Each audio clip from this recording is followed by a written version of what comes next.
The Link, c'est un projet d'une tour tertiaire à la Défense, avec un programme assez riche, 130 000 m², et dans lequel le défi que l'on a voulu relever dans notre proposition a été d'adapter le modèle de la tour classique en faisant 2 ailes qui sont reliées par une plateforme. Cette plateforme est un lieu d'échange, c'est un salon, une terrasse, un jardin. On a un plateau qui fait 3 000 m², ce qui est le double de la taille d'une tour normale. Et en plus, on a développé un système de duplex grâce à un escalier en lumière naturelle qui relie 2 à 2 ces plateaux.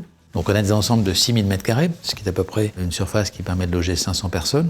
Et c'est donc ces 500 personnes, une business unit ou une petite entreprise, d'un seul coup peut travailler dans cette tour sans utiliser les ascenseurs, ou très peu, et en étant pour chacun des postes à moins de 50 mètres d'un jardin et d'une terrasse. Donc c'est une petite révolution dans la typologie de la tour tertiaire. Et donc ça c'est, je dirais, l'aspect le plus innovant. On a développé un système de double pot qui fait qu'en fait la chaleur est capturée avec des stores qui empêchent les calories de rentrer. On chauffe moins, donc on utilise moins de climatisation et moins d'énergie. Et d'un autre côté, on a utilisé ce système de double pot en lui donnant une forme d'écaille qui va suivre un peu la course du soleil. Et dans la partie qui fait face au soleil, on va les équiper de 4 800 m² de panneaux photovoltaïques qui produisent à peu près 25% de l'énergie nécessaire pour l'éclairage de la tour.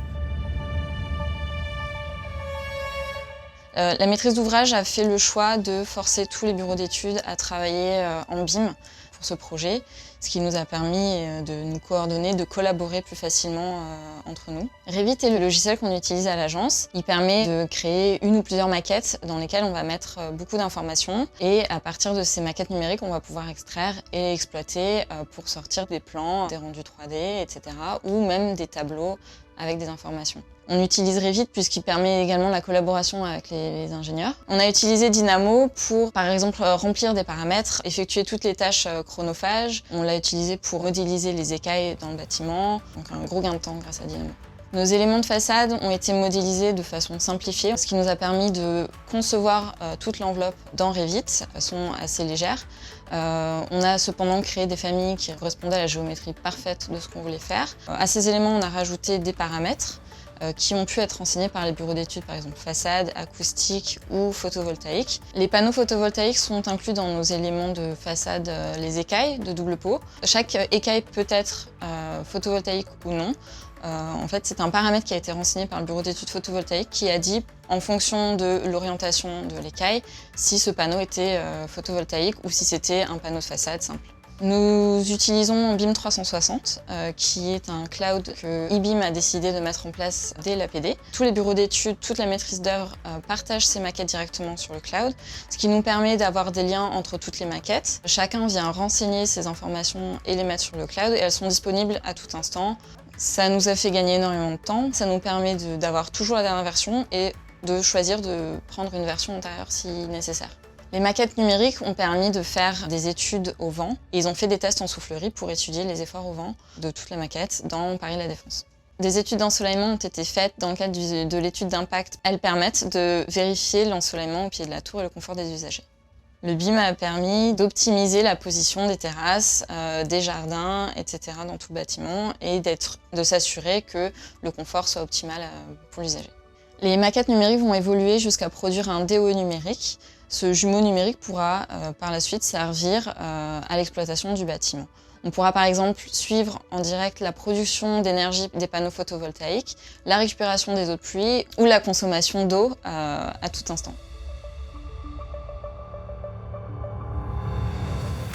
On signe toujours maintenant sur des opérations comme celle-ci une convention BIM dès le démarrage de l'opération, dès le démarrage de la conception. C'est important pour pouvoir intégrer ce qui sera nécessaire en exécution. Donc il y a des modélisations qui sont particulièrement définies dans cette convention.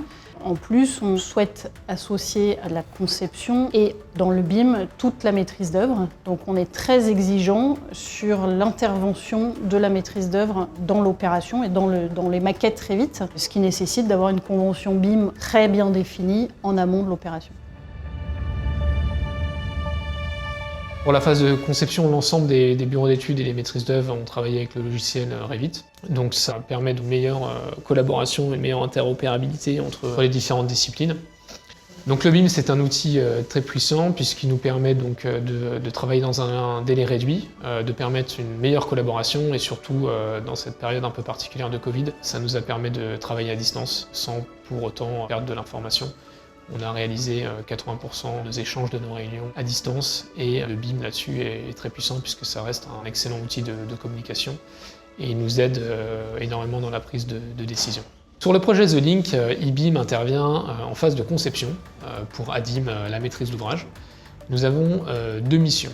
Une première mission qui est une mission de BIM management qui concerne l'organisation et la mise en place des processus BIM sur le projet, l'accompagnement des différents acteurs, la formation des acteurs pour l'utilisation des maquettes, mais aussi le contrôle de la qualité des maquettes qui sont développées pendant le projet. La deuxième mission d'eBIM sur ce projet est une mission de pré-synthèse qui est réalisée par des experts du métier de la synthèse.